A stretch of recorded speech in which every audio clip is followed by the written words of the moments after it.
Þá ætlum við að fara yfir tæki og tól og Git aðeins, en við erum núna í mörgum af þeim verkefnum sem við erum búin að vera að vinna. Erum við búin að vera að nota einhverja svona lintera eða eitthvað sem að hjálpar okkur að finna einhverjar villur sem að við sjáum ekki, en munum síðan hugsanlega koma upp þegar við reynum að keyra verkefnið okkar.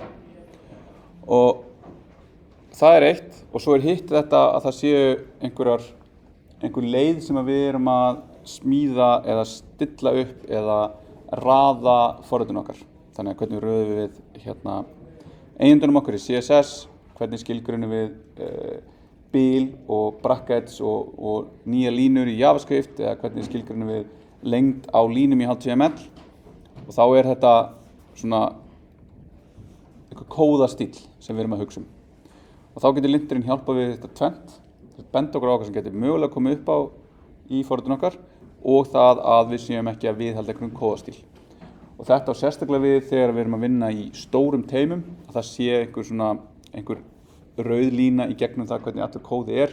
Þannig að ef ég skoða kóða sem að ég skrifa og kóða sem að þið skrifið, að það sé ekki bara algjörlega tveir mismunandi leiðir til að skrifa kóða. Þannig að þetta hjálpar til við að halda samræmi og gera það verkum að við eyðum minni tíma í hugsa um hvað er verið að gera og meiri tíma í að actually gera eitthvað.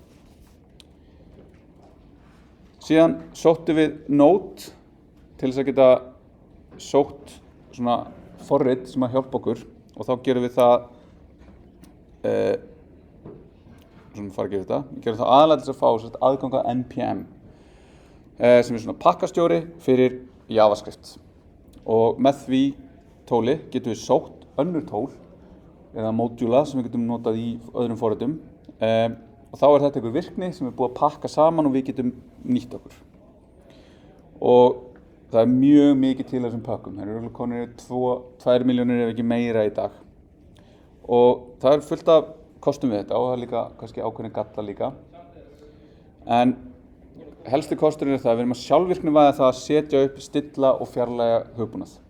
Þannig að við skilgreinum á vel skilgreinda máta í package.json skrá hvaða forrit erum við að nota, hvaða útgáfur af þeim og hugsanlega hvernig við notum þau. Við erum ekki að fara og leita einhverju ákveðnu forriti, setja þau upp og segja síðan við hina í teyminum okkar, já, fara þessa síðu, vonandi virkar þetta hjá þér í þínu stýrikerfi. Þannig að þetta verður svona einsleitt og leið til þess að vinna öll saman eins.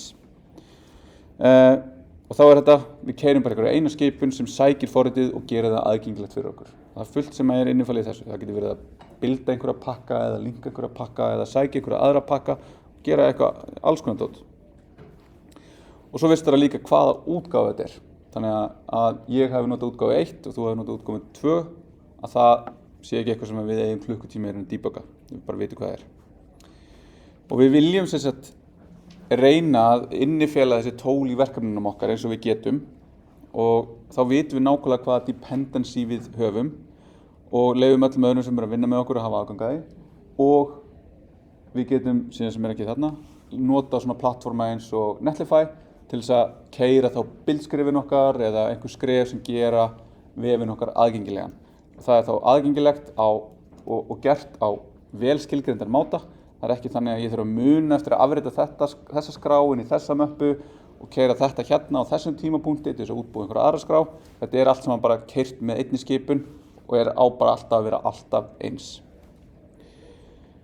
Og við höfum notað browsing töluvert sem að leyfir okkur að fá þetta svona hot reload, þar sem við breytum einhverju skrá og við fáum vafran til þess að reloada, en við notum líka áður live reload extensionið hans í Visual Studio Code. Það er munur á tóli sem er í ritlilum okkar og tóli sem er í verkefninu okkar.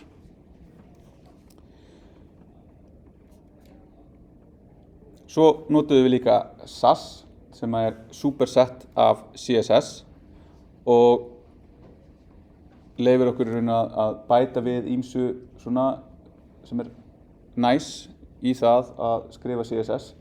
Þá sérlega það að við getum skipt CSS-in okkar upp í margar skrár og í margar möppur og síðan vísa það og teikna saman og látið búa til fyrir okkur eitt CSS-skrá í lokin, eina CSS-skrá. Og þetta tengir sig náttúrulega allt inn í það þegar við erum að vinna saman í verkefnum að við höfum leið til þess að vinna saman á einhverjum máta sem vonandi sem minnst vesen og þá viljum við nota eitthvað version control sem leyfir okkur því að vísa í ákveðna útgáfu á einhverjum ákveðnum tímapunkti, geta vita það að þetta hér sé það nýjasta og að geta farið fram og tilbaka ef eitthvað kemur upp á. Og til þess notum við þessa Distributed Version Control Clientin Git, þar sem að við höfum á okkar vél í raun afrit af allri sögu þessar geymslu eða þessar repos sem við erum að vinna með. En repo stytting á repository og þessi skilgreining á hvar gagnagrunnur sem geymdur sem heldur utan um þessa sögu. Svo erum við með skrár í Git, þar sem við erum með skrár sem eru bara geymdar í gagnagrunnum. Við erum með skrár sem hefur verið breytt út frá seinustu skráningu í gagnagrunn og við erum með stagear breytingar sem eru í raun að leiðinni inn í næsta committi. Og þá þetta tengist síðan inn í það hvernig Git sér skrár, að það sér það sem þessar unmodified, modified, staged eða síðan untracked sem eru þá nýjar skrár sem við bætum við. Og með þessu getum við verið með verkefni í ákveðinni möppu, með ákveðnum öðrum möppum og ákveðnum skrám og við getum séð í raun allar þær breytingar sem eiga sér stað frá og með seinustu breytingu. Og þetta hefur náttúrulega verið heljarinnar ævintýri hjá okkur að læra á Git, en ég vona það innilega að þið séu orðin svona nokkuð örugg það að gera þessar einföldu og jafnvel aðeins flóknari aðgerðir eins og búa til brunch, búa til pull requestur og leysa úr merge konfliktum af því að þetta munir nýtast ykkur áfram, sérstaklega því sem eru að byrja ykkar nám í öðrum verkefnum. Og ég mæli eindregið með því að þið tileinkið ykkur þetta í bara öllum verkefnum hérni frá. Að þið haldið utan um þetta skipulega. Já, ég elska Git. Git frábært. Það var ekki svo frábært fyrstu 2 vikurnar. Nei, það tók tíma að læra það. Og Git mjög flókið. Og það eru gífurlega margar aðgerðir sem við höfum ekki einu sinni snert á og við höfum ekki talað um. En það hægt að gera ótrúlegustu hluti með Git. En Git commit færir þessa stöðu og skrá úr staged yfir í bara unmodified stöðu, þar að segja það bara búið að taka þetta og committa því inn, öllu því sem var búið að stagea. Og við setjum með því eitthvað commit message sem segir hvaða breytingu við vorum að gera og þetta getum við skrifað í textaritli eða senda þetta í command line tólinu beint og þá fáum við þessa færslu í gagnagrunn sem segir til hver gerði hvað á hvaða tímapunkti og hvaða skrár voru innifaldar í því. Síðan erum við með þessi remotes sem leyfa okkur þá að skilgreina aðrar tengingar og við höfum gert það með því að tengja remotein okkar við GitHub.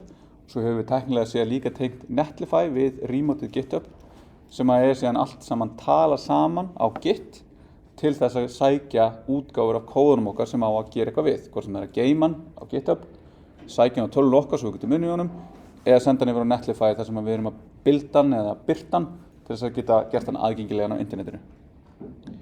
Og þá það þetta að við þurfum að geta sendt breytingarna þá frá okkur og þá erum við að pússa þeim eða sækja þær með því að púlla þær og Git pull gerir 2 aðgerðir, keyrir Git fetch sem sækir þá nýjustu útgáfuna af gagnagrunnum í remoteið okkar sem við tilgreinum og keyrir síðan þetta Git merge sem svona í langflestum tilfellum bara allt í lagi en getur svona sem að verið valdur af því að við fáum merge konflikt þar sem við erum með 2 breytingar eða við erum með eina eða fleiri breytingu sem að Git getur ekki tekið ákvörðun hvort sé réttari.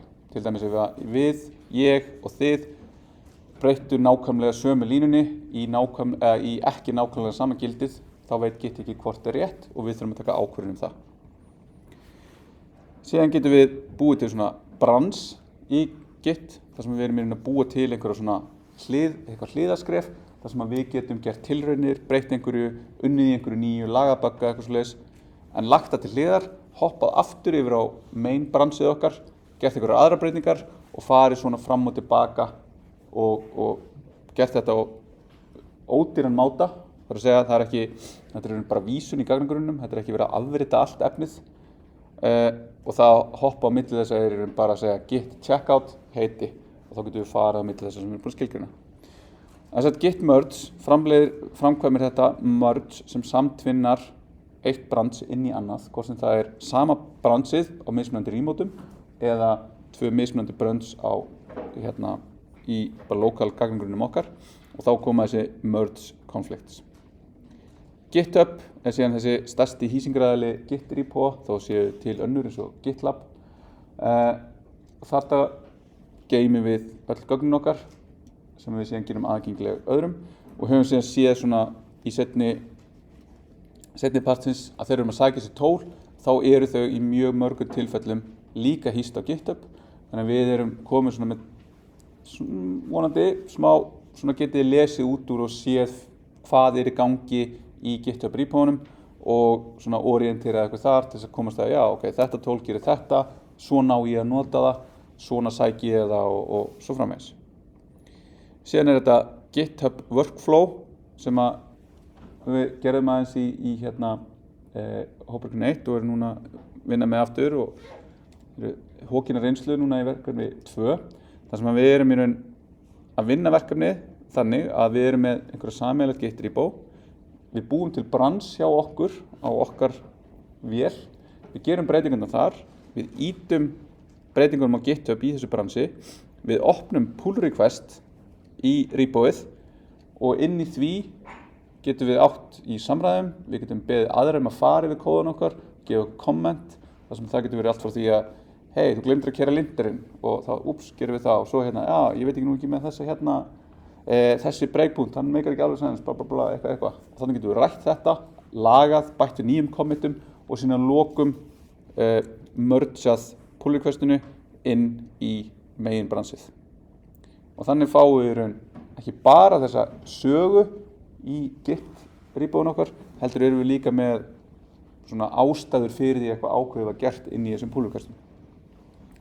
Svo Netlify sem er all-in-one platform for automating modern web projects og er svona í grunninn hýsing fyrir svona statíska vefi, það er að segja vefi sem eru ekki með gagnagrunna svona yfirleitt, þó svo að það sé hægt með þessum serverless lambda functions og bara Netlify alltaf að breyta og bæta og gera það aðgengilegra.